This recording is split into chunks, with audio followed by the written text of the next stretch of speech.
So the machine that I run, when I come in the morning, it's done with first operation. And to get to second operation, we just have to snap off the caps and the nulls, and I can hit go again. Right.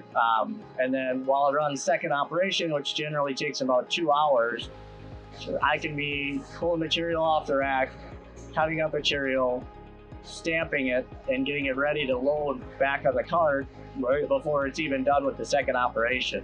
I heard 22 hours of actual spindle running time or machining time, every day.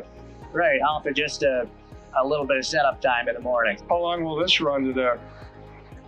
This will probably run all day by itself. I mean, it ran all night last night. We came in, there was finished parts on carts. So once the machine is already set up and running, keeping it running is only about an hour or so a day. On Fridays, we'll set them up so that they'll finish on Saturdays. You're literally responsible for how many machines during the day? 3 to 4. 3 to 4 machines, one guy. The more RoboTrex machines we get, the easier it is to keep up.